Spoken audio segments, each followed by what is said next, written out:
the money line.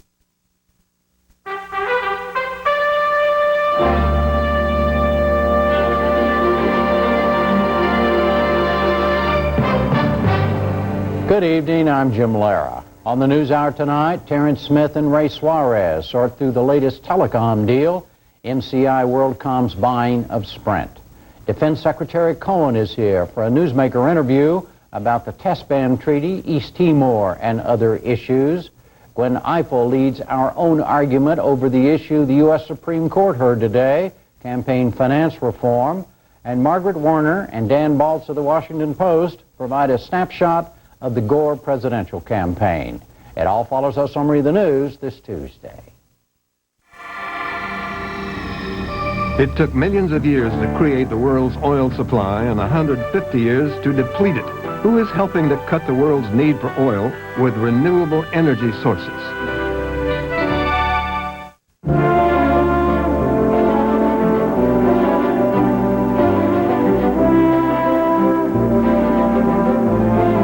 This program is made possible in part by a grant from Travelers Insurance. And by the Corporation for Public Broadcasting, and by the annual financial support from viewers like you. MCI WorldCom won the right to buy Sprint today for $115 billion. The largest corporate sale in history was announced at a New York news conference. It combines number 2 long-distance carrier MCI WorldCom and number 3 Sprint. AT&T is number 1. The new company will be called WorldCom. It will control 35% of the market and offer other services. The deal is subject to approval by government regulators. The Federal Communications Commission chairman was immediately critical of it. We'll have full coverage right after this news summary.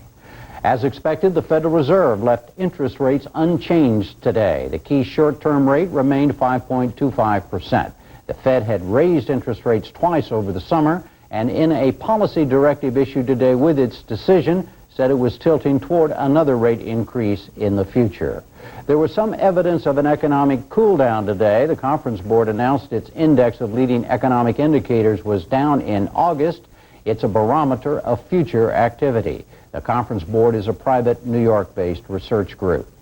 President Clinton signed the $289 billion defense bill today. He was joined by Defense Secretary Cohen and others at a Pentagon ceremony. It includes an across-the-board military pay raise, revamps pension plans, and the Energy Department's nuclear weapons program. Mr. Clinton also made another pitch for Senate approval of the nuclear test ban treaty. Both Democrats and Republicans said there did not appear to be enough votes yet to ratify it. We'll talk to Secretary Cohen about all of this later in the program tonight. The U.S. Supreme Court heard arguments today about state limits on campaign contributions. It's a case from Missouri over whether such limits deny a voter's First Amendment right to free expression. A ruling could affect the 2000 elections. Two opponents in the Senate battle over campaign finance reform attended today's court session and spoke to reporters outside the court. This is about undercutting another basic constitutional principle, one of the most important principles that's protected in this building, and that's the principle of one person, one vote. An OK corral of allowing unlimited contributions will have the greatest effect of destroying the basic American principle that each of our votes should basically count the same. The contribution limit makes it very, very difficult to get challengers off the ground in big states like California and New York, where it takes a lot of money to reach the audience. So clearly, the contribution limit set in 1974 has had an adverse effect on the political process, particularly for unknown challenger-type candidates. We'll have more on this story later in the program tonight. There was a bad train wreck in London today. At least 26 people were killed, 160 injured when two crowded commuter trains collided. Rescuers pulled victims from the smoldering wreckage. The cause of the collision was not immediately known. Israelis and Palestinians agreed today to open the first land link between Gaza and the West Bank. Officials signed the agreement at a ceremony in a Jerusalem hotel. The 28-mile route, called the Safe Passage, will allow Palestinians to travel between the areas in a fixed corridor across Israel. It's scheduled to open next week. And that's it for the news summary tonight. Now it's on to MCI WorldCom buys Sprint. Defense Secretary Cohen campaign finance reform before the U.S. Supreme Court, and a Gore campaign snapshot.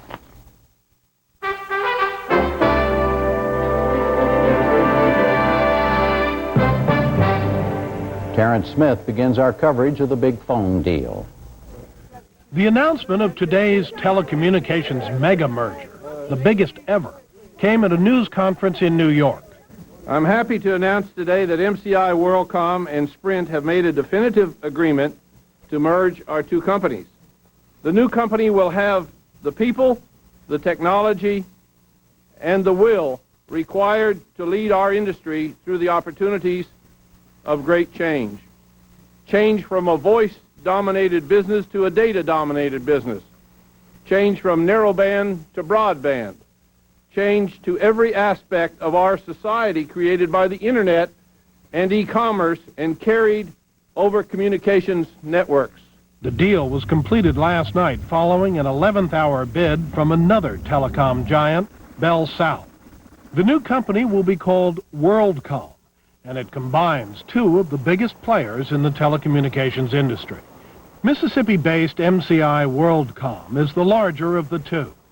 It was formed just last year when WorldCom, founded as a small, long-distance provider in 1983, took over MCI, a major competitor in the long-distance market.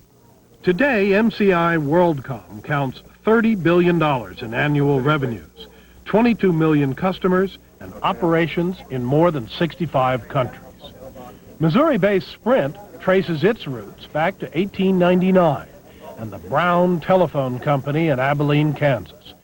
It counted $17 billion in revenue last year and 20 million business and residential customers. It's just 5 cents a minute, every Sunday, and get 10 cents a minute all week long. Cash back every year you're with Sprint. Thank you very much. It pays to stay. The merger comes amid an intense bidding war, conducted in part over the airwaves for long-distance customers.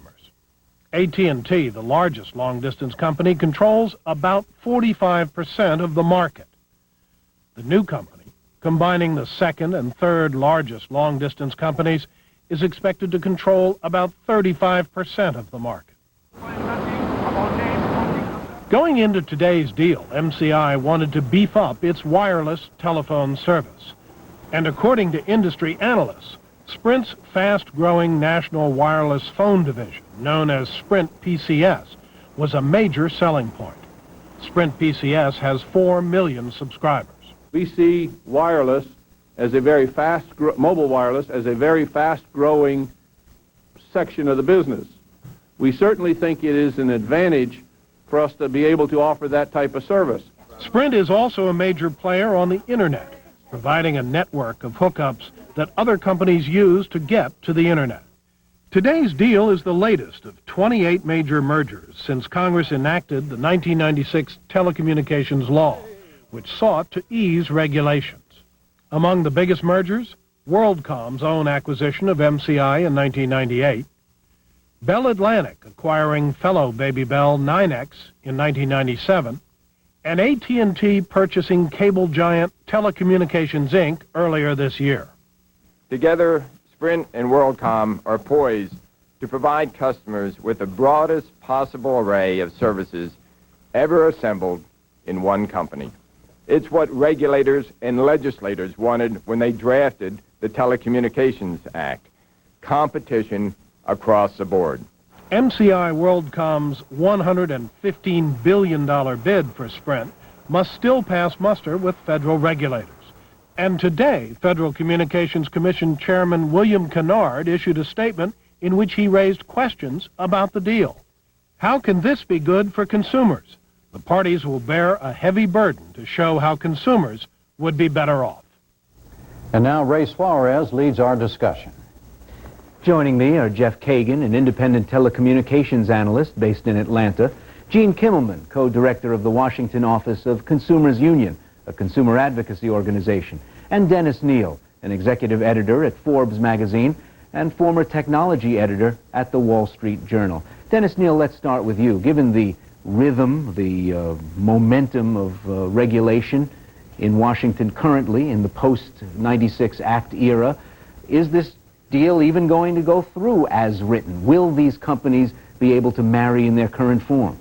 Based on what's happened since 1996, the automatic answer is yes, because no one in government, not at Antitrust Justice Department, not at the FCC, has yet stood up and said, you can't do it, this is too big. Indeed, when you have Exxon buying Mobil, its arch rival, for $80 billion in the oil industry, how can you come into telecom and tell them no? But this time I see one thing different. I've watched every major deal happen for the last 4 years. This time, the guys in Washington are beginning to rattle the sabers much earlier. And they actually might take a harder look at this and decide, at what point is big just too big? I mean, you had 3 long-distance companies, AT&T, MCI, and Sprint, had together collectively 90% of the market for years and years.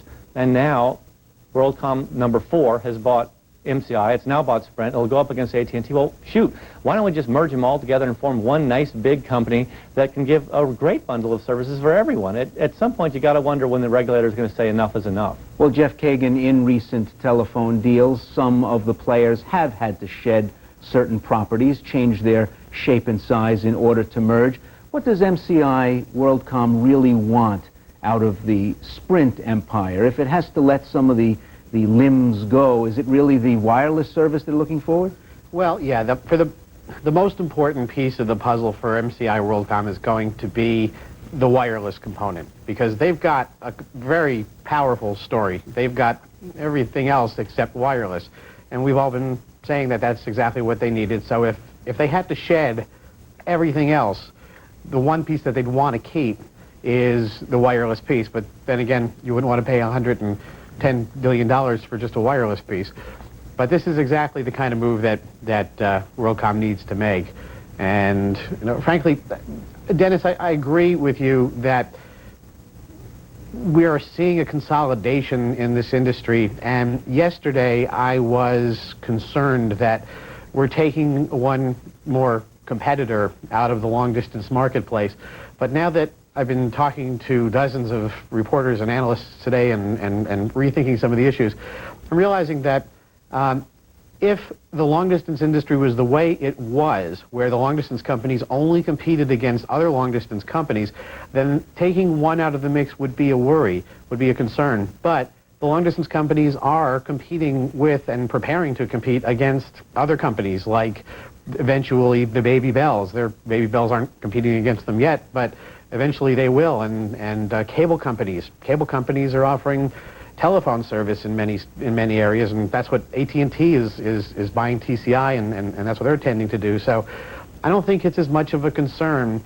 I think what we're seeing is a realigning of the marketplace, a reinvention of the marketplace. If we go out 5 years, we won't recognize this industry, because the players are all positioning and reinventing themselves for the marketplace of the future. I understand what you're saying, but if I just may step in here, I think a lot of us out there would clearly rather have a choice of Sprint as a separate company, even with the Baby Bells coming in. Sprint has spent $1 billion, several $1 billion in recent years, hammering home that consumer brand name that has great value, and that pretty much disappears.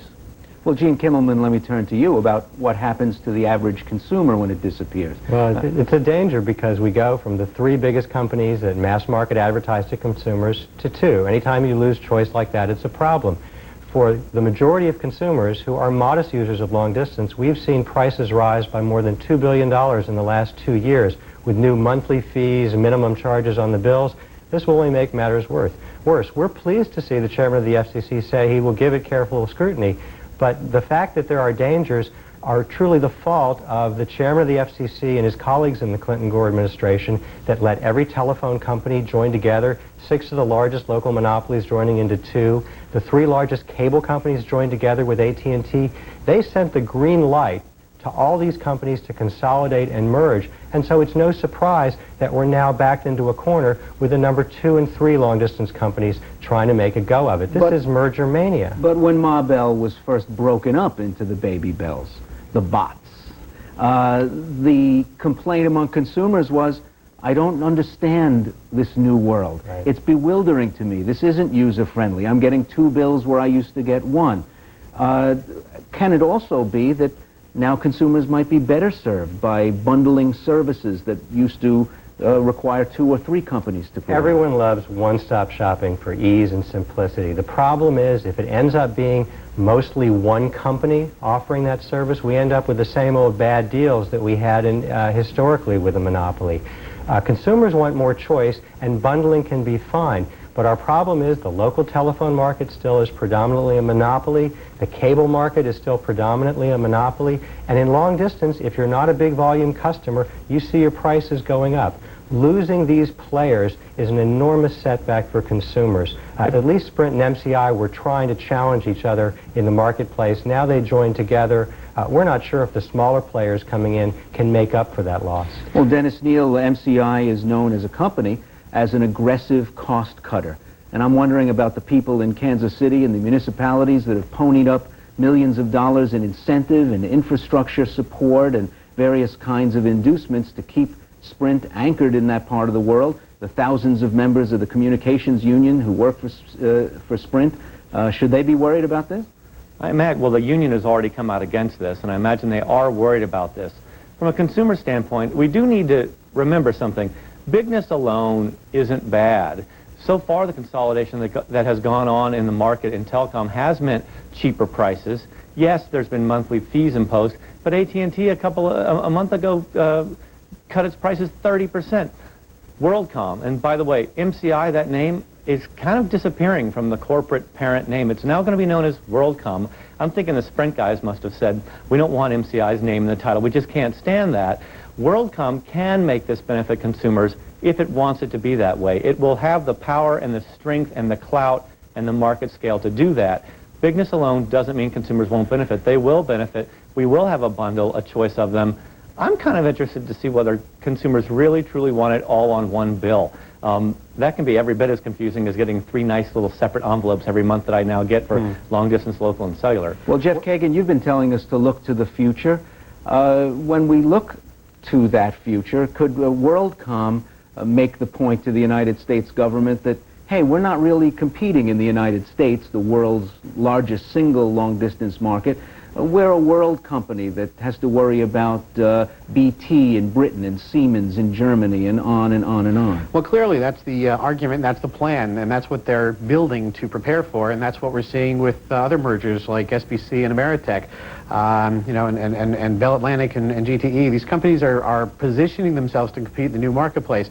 And, I was listening to Jim, and frankly, I agree that we need to be concerned about keeping choice, keeping competition vibrant in the marketplace. But I guess I'm not as concerned about this merger because I don't see it harming competition. I think if we listen, Stephen Covey has something that he says, if you start with the end in mind. And if we start with the end game in mind here and think about what will the telecommunications business be like in 5 years or 10 years, I think we're going to wind up with 4 or 5 very large players offering everything to everybody and several hundred smaller players that'll fill in the gaps that they don't pay attention to. We'll end up with an AT&T and a WorldCom. We'll end up with an SBC and a Bell Atlantic. Maybe we'll end up with maybe the 5th player will be a Bell South, Quest, US West combination. And they'll be marketing to the power users, the customers that are spending money on bundles and the business customers. We'll have choice because we'll have choice of those 4 or 5 companies. Plus, we'll have several hundred smaller providers that'll be offering service who will be picking up the crumbs that will fall off the table because the larger providers won't be offering service in every locality. They might not be offering service in, to the smallest of users, the 2 or 3 or $5 a month customer, but the smaller providers will. And let me jump in right there because with the time we have left, I want to hear if Gene Kimmelman can live peacefully in that world that Jeff Kagan just created for us. We're not saying bigness is bad, but consumers don't buy their phone service and cable service in Great Britain and Germany. They buy it here. And the consolidation has not led to lower prices. Prices are going up for the majority of consumers. Cable rates are through the roof. Consolidation didn't do anything to help that. So Jeff Kagan is right. The bigger users may get some benefits. But what about the majority of people who are more modest users? They deserve choice too, or they deserve the government to make sure that they get a fair shake. And that's not happening right now. But Gene, how is dropping long distance rates and I agree with you in essence. I'm not really arguing your point, but how do you argue that dropping long-distance rates to 5 and 7 cents a minute is an increase in price? When you add a $5.95, $4.95 charge, or $1.95 for some of these plans, and the average consumer is calling about 1 hour a month, to do the math, it turns out to an effective rate of 15, 20, 25 cents a minute. That's not a price reduction. These people have seen the rates go up. Well, I think the smallest customers that spend $2 or $3 or $4 or $5 a month are the ones that are paying the highest price. They are paying the 25 cents a minute because it doesn't pay for them to pay for a monthly service charge. But then again, the customers that are paying $3 or $4 or $5 a month, for the most part, don't spend enough to care. Well, we have time for... If I can interject, I love that global argument that, I mean, that's like the bully in your elementary school when he's beating you up every day for your lunch money, but, you know, he's really not a bully on the scale of the entire school system. He's only a bully out there on your playground, and telecom, like politics, is strictly local. Dennis Neal, thanks for being with us. Gene Kimmelman, Jeff Kagan, thanks to you as well. Thanks. Still to come on the NewsHour tonight, Secretary Cohen's views on the test ban treaty and other matters, the U.S. Supreme Court's campaign finance argument, and a snapshot of the Gore campaign.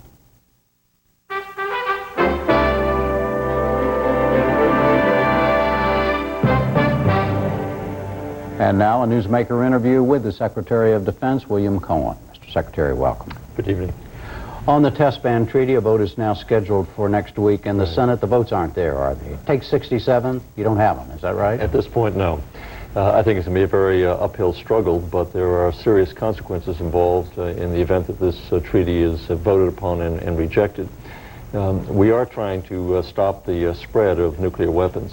And I think it depends upon what kind of a world we want to see in the future, one with more nuclear weapons or fewer, and I would judge that most want fewer. We want fewer in a way that we can be satisfied that our nuclear stockpile is secure, safe, and reliable, at the same time that we have some effective means of verifying what other people are doing, other countries. Now, we stopped testing back in 1992. We'd like other countries to stop testing as well. And the judgment of the scientific community is that that's the most effective means of preventing countries from building more sophisticated types of nuclear weapons is through the testing mechanism. So if we can get them to stop testing, this would be a very effective thing for us. The opponents to the treaty, most of them Republicans in the Senate, argue that this would inhibit the development of our own nuclear capability. Is that correct? Well, we've already stopped developing nuclear weapons. We've said we have enough, we've done enough tests now, we have enough weapons. We're trying to actually reduce. Here we are engaged in START talks with the Russians, START 2, START 3, to see if we can't reduce the number of nuclear weapons. So we have enough to satisfy our nuclear deterrent. We have a very effective nuclear deterrent, and frankly, we don't plan on developing more nuclear weapons at this point. We're in the process of reducing them. So we don't need to test anymore? We don't need to test anymore at this point. What we hope to do is prevent others from testing. We are engaged in what we are testing. We're not testing with nuclear explosions. Right. And that's the difference. We're doing scientific tests, computer simulations, deconstruction of our current weapons to make sure that they're safe and reliable. So we're testing, but we are no longer testing in any nuclear way. Well, then what do your former Republican colleagues in the Senate know or believe that you don't know or believe? Why are they saying just the opposite of what you're saying? Well, I think this is a serious matter that should be approached seriously. There are legitimate questions that they are raising and should raise. I'll be testifying tomorrow as it currently stands with the chairman of the Joint Chiefs to raise the kind of issues that they're concerned about. Number one, how can we satisfy ourselves that this is a reliable stockpile that we have? We have scientists, our lab heads of our nuclear weapons labs, the head of our strategic command, the chairman of the Joint Chiefs, and others who are satisfied that the system, our nuclear systems, are safe, reliable, and effective. And so we can continue to test them in a non-nuclear fashion that will satisfy us year by year. Now, in addition, I think the questions are, well, how can we be sure about effective verification for the other guys? Right. And there, I think particularly China and Russia. We have to be very clear. We can't have a foolproof system. There is no system we could devise that can prevent cheating at all levels. There can be cheating at lower levels, subcritical levels, but there must be a sustained series of tests with yields that we think are detectable at higher levels that would take place that could undercut our strategic capability. So I think these are legitimate issues they're raising. I think we have legitimate and responsible answers to them. Well, Senator Helms, among others, have said that that the CIA has said that they cannot verify testing in particularly high-level tests. I mean, or any kind of tests in Russia and in China. I don't mean any kind of test, but effectively. I think what the agency has said is that there's certain... I screwed that up, I think. Low-level tests. Low-level tests. Low-level tests. But then the question is, what would that do? Low-level tests might be conducted by either Russia or China in circumventing this, but it would not be so sufficient to give them a technical advantage in terms of developing a new type of warhead that would undercut our strategic deterrence. So that's the real test. Could they, in fact, cheat at the margins or conduct some tests that could go undetected? The answer is yes. But would that be militarily significant in terms of undercutting our strategic capability? Our judgment is no.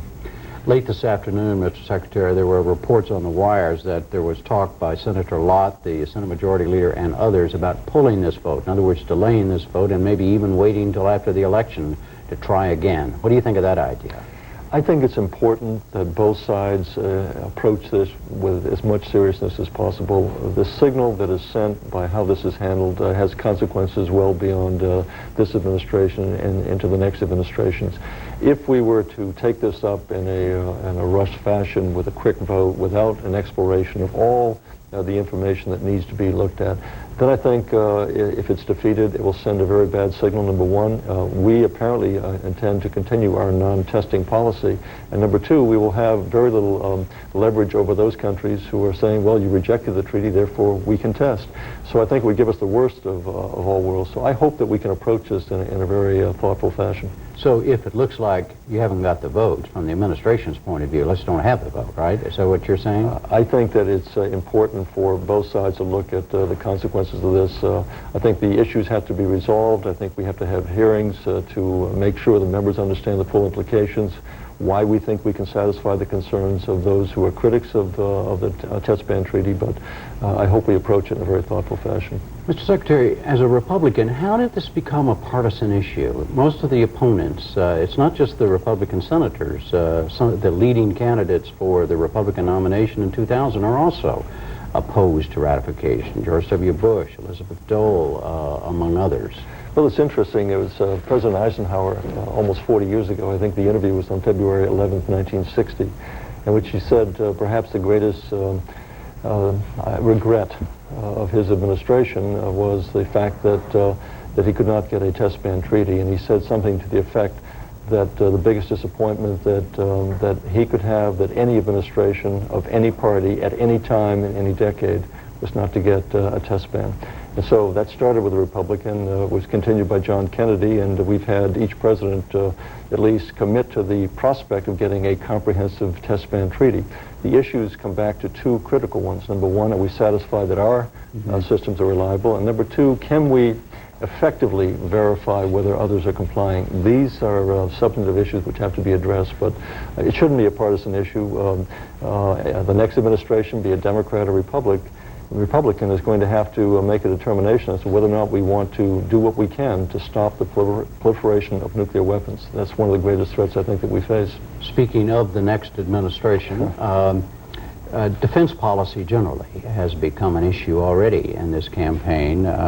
Many Republicans, including Mr. Bush, has said repeatedly that one of his priorities, if he is elected president, is to rebuild the nation's defenses, which have been diminished under the Clinton administration and essentially under your watch. How do you respond to that? Well, I would point to a press availability that took place today where the president signed the defense authorization bill with Democrats and Republicans cooperating to rebuild our defense capability. We're seeing now a substantial commitment, one of the highest pay raises certainly since 1981, which was signed into law today by the president. So we've had a bipartisan commitment to paying our troops more, to increase the retirement benefits, to have what we call pay table reform, to give incentives for those mid-career officers and non-commissioned officers.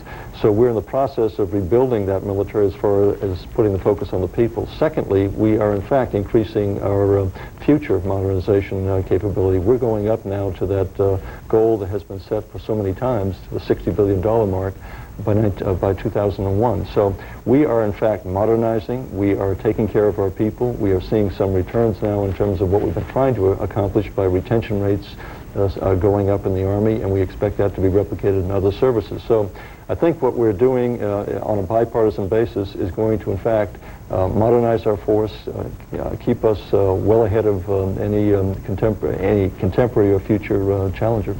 Are you going to be comfortable in these next several months if the Republicans continue to criticize the administration in which you serve for its defense policies? Well, I really, it's been a great experience for me not to get involved in partisan politics. The reason the president appointed me and asked me to serve in this capacity was to take away the party politics as far as national security is concerned. I intend to do exactly what I've been doing. I'm going to go up to Capitol Hill. I'm going to present the administration's budget. I'm going to support them. I'm going to explain why I think it's in the national security interest to support the measures that I'm advocating, and I believe I can continue to build strong bipartisan support as I did during the last 2.5 years, and as was evidenced by the signing of this bill just this afternoon. Have you made any effort to speak to some of the Republican leaders, the Republican critics of what you've been doing, and explain this to them? No, I simply continue to do my job, and I let the politics take care of itself. I continue to meet with Republicans and Democrats, and anyone who certainly wants to call can do that, but I'm doing my job, and I think that it's starting to show how we're in fact having a revolution in business affairs and military affairs, and I could take the time to point out how successful we were in Kosovo, how successful we are across the globe, and how admired and envied we are. And I think that all that goes to the men and women who are serving us in uniform, and we should be very, very proud of them. So you're not defensive at all about what's been accomplished while you've been Secretary of Defense? Not at all. I'm very proud of what we've done, and I'm proud of the direction we're going, and I'm proud of the support the President's giving. Okay. Finally, East Timor. You just came back from Indonesia, and the word was you talked Turkey to the Indonesians. What'd you tell them? Well, basically that they should be participants in this process of the peacekeeping mission in East Timor, that they had an obligation to help resettle the refugees and displaced persons from West Timor into East Timor. They had an absolute obligation to provide for their safe return. They had an obligation to demilitarize the militias in West Timor, and that they had an obligation consistent with the views of the Indonesian people to subordinate the military to civilian control. I tried to make it as direct and also as diplomatic as possible, but I wanted that message to get through, and hopefully it has. What kind of reaction did you get? It was a good reaction. I met with General Wiranto, I met with President Habibie, I met with Mrs. Megawati and others, and the message was the same, and that what takes place in East Timor, how that is resolved is going to have a major impact upon Indonesia itself. If Indonesia is not seen as cooperating and helping to resolve that issue peacefully, then there will be consequences that will flow in terms of investors holding back and putting their capital at risk in such a country, and I'm sure there'll be some diplomatic isolation as well. So they have a real interest. You told them that? Absolutely. And you said this is what we think you should do, and there is an or else kind of element to it? I think it's a statement of reality. It was not a threat. It was simply an indication of what the real world is like. If they see instability take place, if they see the military aiding and abetting the militia who are killing innocent people, that will have an impact on the international community, and it will be one that would not be supportive. So I believe that Indonesia is on the path toward full democracy. The people want it. The leadership is saying they're supporting it. So what I'm indicating, they need to make sure that the military, which will continue to play a very important role in Indonesian society, nonetheless is subject to civilian control. That's something that every democracy must insist upon. Mr. Secretary, thank you very much. My pleasure.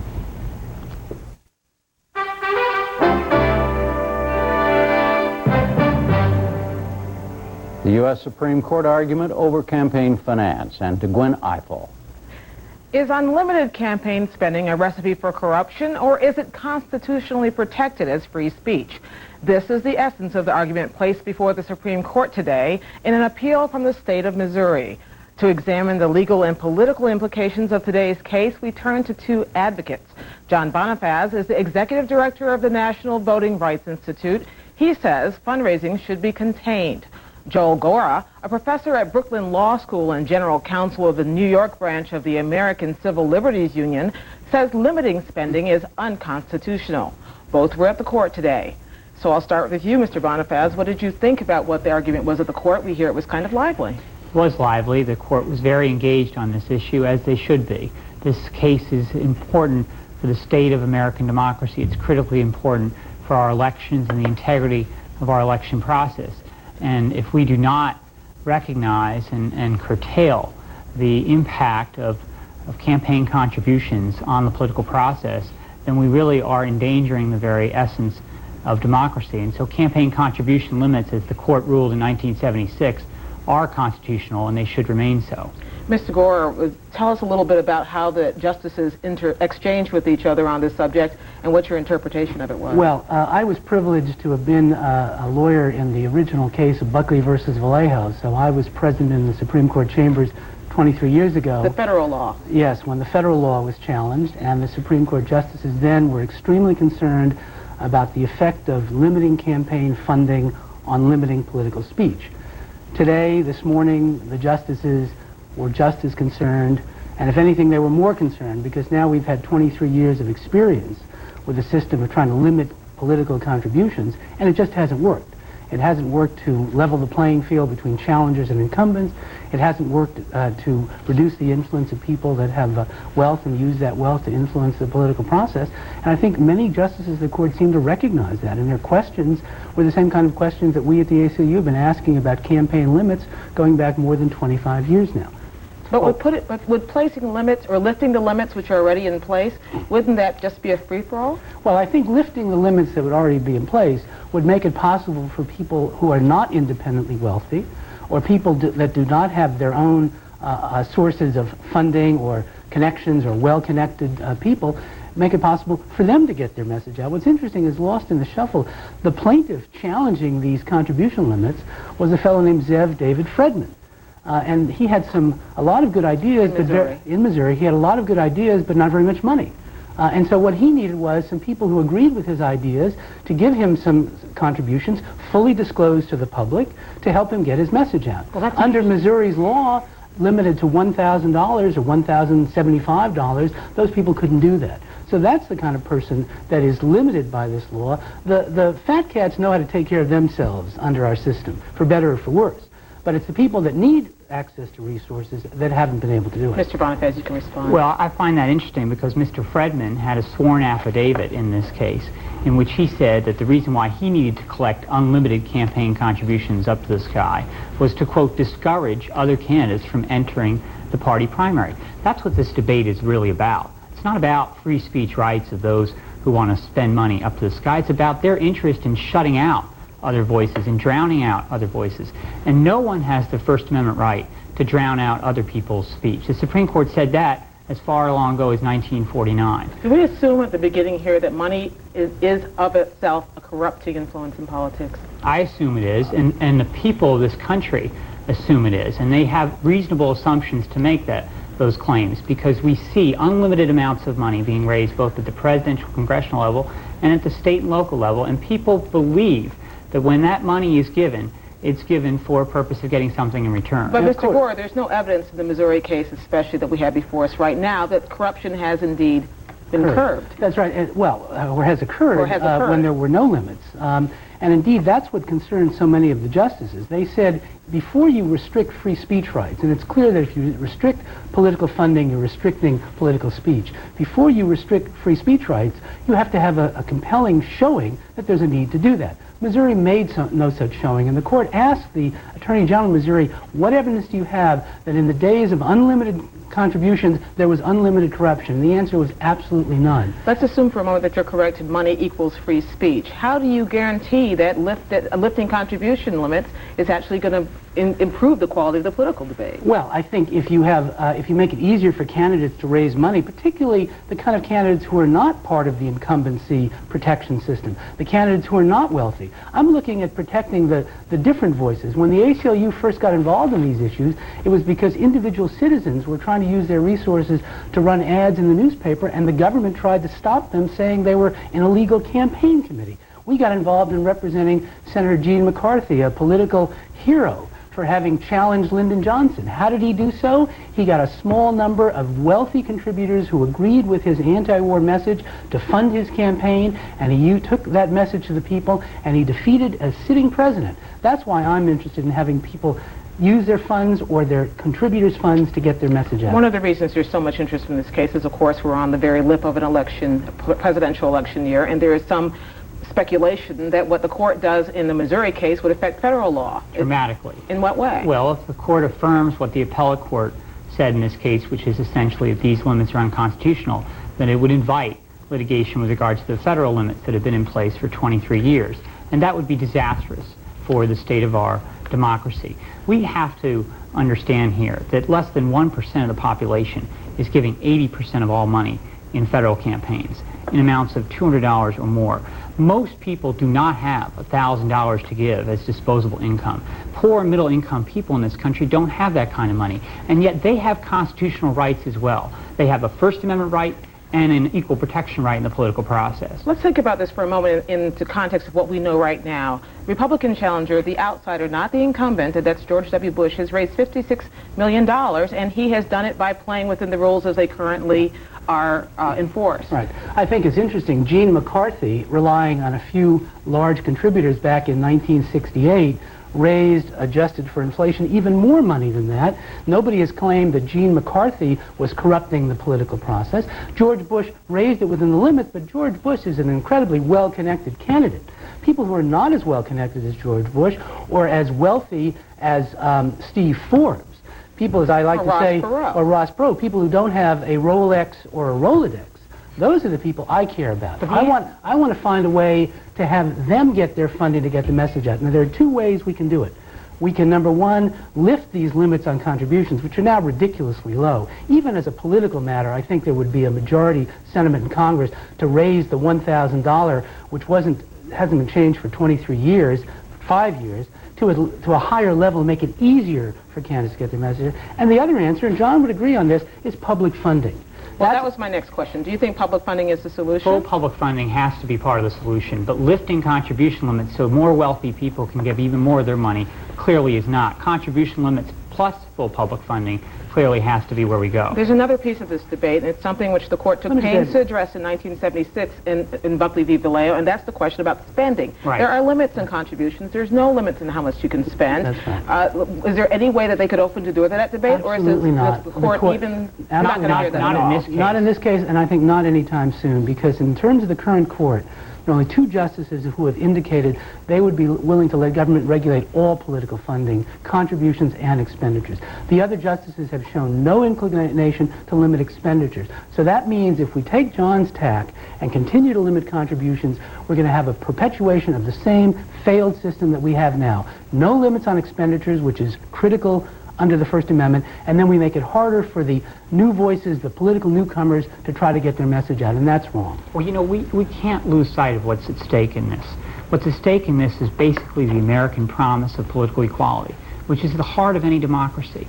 And when we have people who have large sums of money earning it in this current climate of obscene wealth, we have to curtail that. We have to protect the democratic process from being undermined by those who have such large sums of wealth. An American promise of political equality requires reasonable limits on contribution and, yes, reasonable campaign spending limits. And the court will be asked time and time again to revisit that aspect of the ruling in years to come. A very brief last word. And the court has also made it clear that political democracy and free speech go hand in hand. Thank you very much, gentlemen.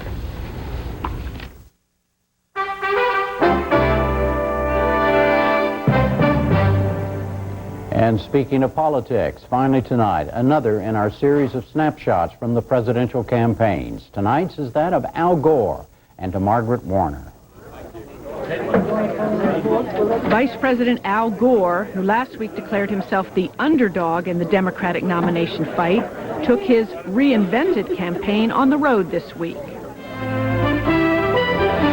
In Maine on Sunday, Gore insisted on having Face the Nation host Bob Schieffer interview him not in a TV studio, but in a more down-home setting. I see you're out of the blue suit, you're out of the tie. Is this a new Al Gore?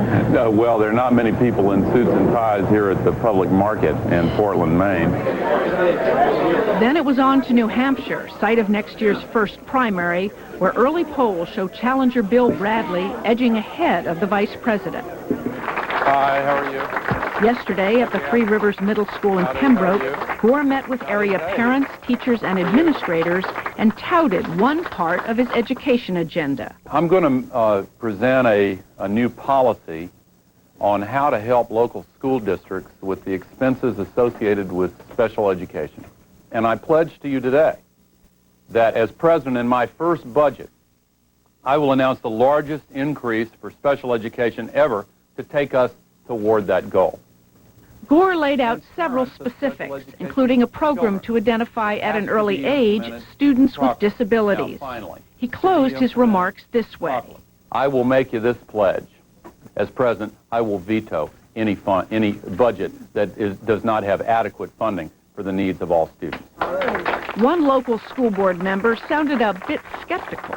This community spends approximately $2 million of a $12 million budget for special education for approximately 16% of the kids. If we spent a larger amount for regular education, our standards would increase. What does policy do? Policy doesn't give my community money. Well, that's right, and that's why I'm proposing more money. If the federal... You say you were proposing a policy.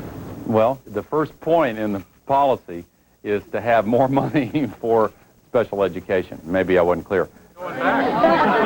Gore's evening schedule included a neighborhood block party in Manchester, but rain forced the event indoors. Well, this is one heck of a block party, and thank you so much for crowding in here this way.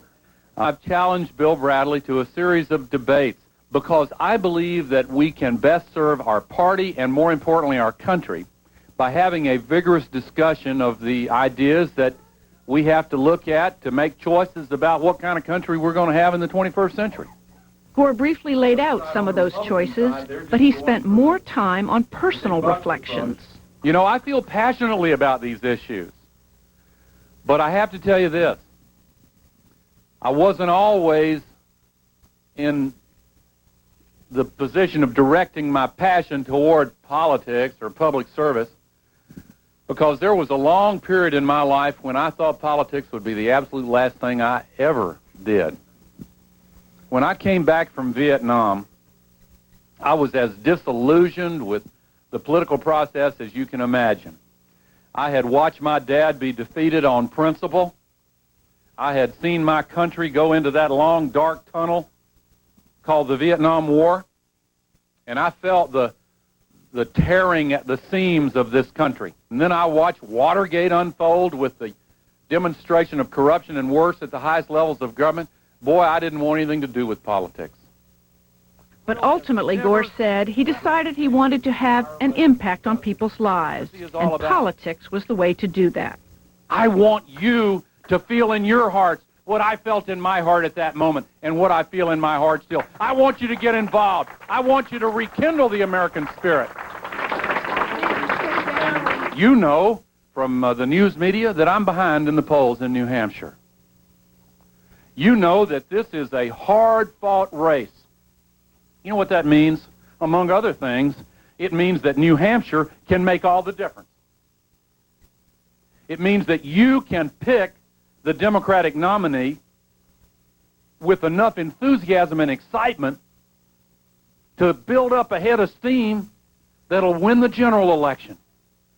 And I want to see this campaign be an experience that brings people new respect for our democracy. Voter participation has declined since 1960. We need to reverse that. Why can't we? We can, with your help. Let's make this country the way it's supposed to be in the 21st century. God bless you. Thank you very much. Appreciate it. Thanks, Gore has been campaigning in New York State today and travels to Tennessee tomorrow to open his new headquarters in Nashville. For more, we turn to Dan Baltz of the Washington Post. The NewsHour is working with the Post in covering the 2000 presidential race, and Dan was traveling with Gore this week in New Hampshire and New York. Hi, Dan. Welcome back. Thank you, Margaret. How new is the Al Gore you spent these last 2 days with? Not dramatically new from the Gore that has been on the campaign trail, particularly the last 6 or 8 weeks. He may have said it best yesterday when he was asked by a local reporter, is this the new Al Gore? And basically he said, same person, new campaign. What we are seeing is that the Gore advisors, the Gore team, believes that he's become a better candidate over the last couple of months. He's more comfortable, he's a little looser. Very often he takes off his suit and tie, as he did with the Face the Nation interview. He's developed a different kind of stump speech, a more human or personal stump speech. But the problem they've run into is that that didn't seem to be breaking through, that there was too much discussion about the stumbles in the campaign, the rise of Bill Bradley. And I think a lot of what happened last week in moving the campaign headquarters to Nashville and talking about a new invigorated campaign was an effort to force people to take a new look, a second look at Al Gore, to see if this is a different person and a different candidate than they thought he was. Well, it was interesting looking at last night's speech, and we couldn't run it all, that he spent so much time on the personal. Are you saying that's become typical? It is very much part of his stump speech. It's the standard part of the message that he delivers to an audience that people, even people who have known him for a long time. I think he feels that people don't adequately know where he came from, what his roots are. He talks about his mother, who was one of the early graduates of the law school at Vanderbilt. He connects that to his commitment to women's rights. He talks about his father. He links that to his commitment with civil rights. As you saw, he talks about his time in Vietnam. He talks about disillusionment with politics, all as a way to try to give people a sense of how he has gotten to where he is. Not that he's an imperial vice president, but this is a person who's been on a long journey and that his passions and commitments come out of something real. That's what he's trying to get across.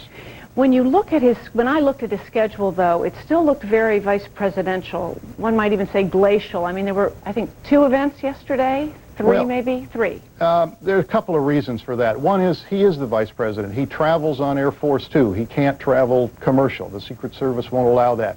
Wherever he goes, in a big state or a small state, he's got a motorcade of a dozen cars or maybe 17 or 18 cars. There is a big entourage that goes with the vice president, and not all of his own design, but it just comes with the office and the Secret Service and the kind of police protection he gets. So there's no way that he can really step out of that and do what a Bill Bradley can do, which is to kind of quietly come into a place or a town or a village or a grocery store or something like that and begin to talk to people. There are agents around whenever the vice president is there. There's extra security. The schedule this week reflects 2 things. One is he is doing some personal events, but he's also spending time doing some private meetings with Democratic activists wherever he goes. He is trying to convince them, not only in public events, but in private events, that he really needs their support, and he's trying to get from them a sense of what he ought to be doing differently as a candidate.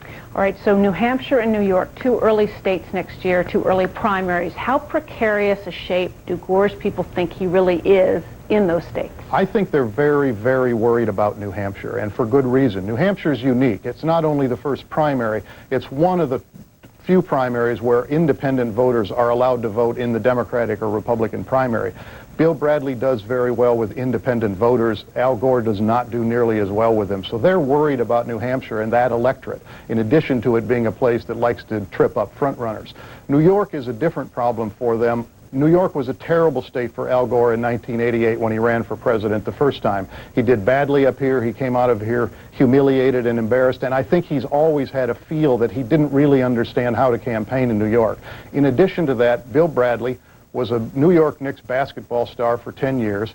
He was for 18 years the senator from New Jersey next door. Somebody said to me this week he's probably, as a politician, had more time on television than virtually anybody else around, so he's very well known. That puts Vice President Gore in a hole here. They're running roughly even at this point, but Bradley has clearly made up a lot of ground in the last 4 or 5 months. And interestingly, there was a new poll released this week that shows in a general election contest that Bill Bradley beats George W. Bush in this state, and Al Gore is, I believe it's just narrowly ahead. So finally, before we go, how often does Al Gore now talk about Bill Bradley, and what kind of contrast is he trying to withdraw? Two things. At every stop, he talks about his challenge to Bill Bradley for debates, says he is disappointed that Bradley has not yet agreed to debates this year on a regular basis. He's pressing that case hard. He has a kind of a laundry list of issues that he says they are different on, but I think the larger issue that he's trying to raise goes to the issue of political character. He's portraying Bradley, and his surrogates are doing it even more vehemently, as somebody who was a quitter, who walked off the field, as they put it, when the Gingrich Revolution took over the Congress. They are trying to show that Bill Bradley has not been there for the big fights and that Al Gore has. All right. Thanks, Dan. Thanks very much. Thank you, Margaret.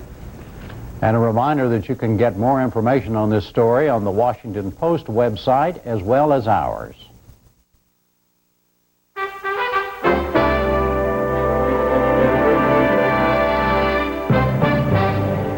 Again, the major stories of this Tuesday. MCI WorldCom won the right to buy Sprint for $115 billion in the largest corporate sale in history. The new company will control 35% of the long-distance telephone market.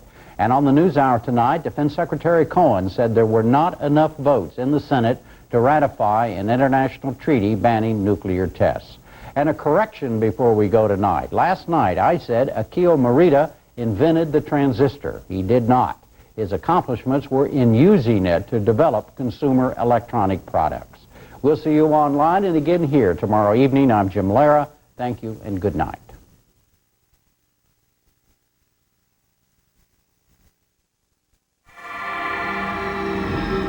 Imagine a system that produces and distributes food and helps improve nutrition and health here and abroad. Who is building such a global network? And by Solomon Smith Barney. What will happen in Cuba after Castro? Opportunities abound, and every day we look at them through a microscope. Solomon Smith Barney. Success is earned. And by the Corporation for Public Broadcasting, and by the annual financial support from viewers like you.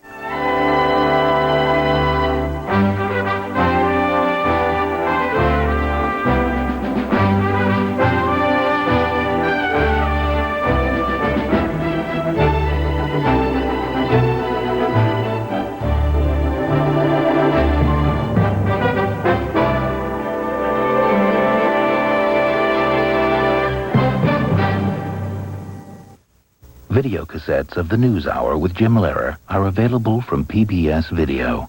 Call 1-800-328-PBS-1.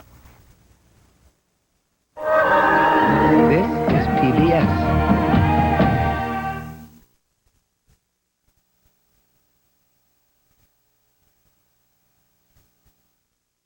Funding for local broadcast of the NewsHour with Jim Lehrer has been provided by viewers like you. And by the following. The Collins Foundation. The Collins Foundation is dedicated to improving the quality of life in Oregon.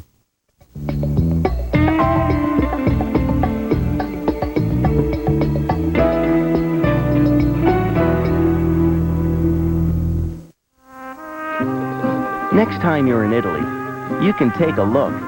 Just don't get too close. Collapse might be triggered by a storm or an earthquake. This 14,000-ton tourist attraction is on the brink of disaster. Can science stop the fall of the Leaning Tower? On Nova, mind-altering TV. On OPB, tonight at 9. Corporate members Morgan Henry Photography, Open Spaces Quarterly Magazine, and Young and Roar Group have made a major contribution to the Oregon Public Broadcasting Program Fund for Excellence. Additional funding has been provided by you, the contributing members of OPB.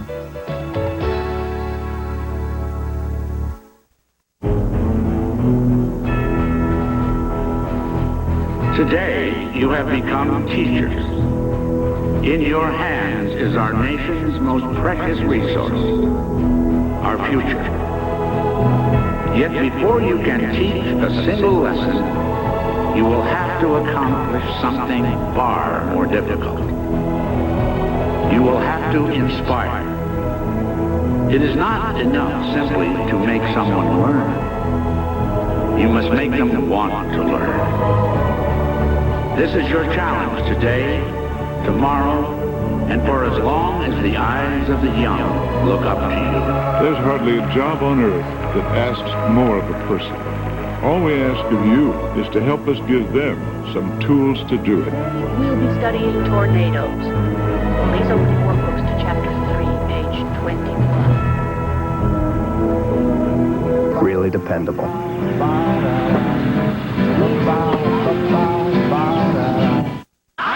Imus in the morning on Hot Talk 1080 KOTK.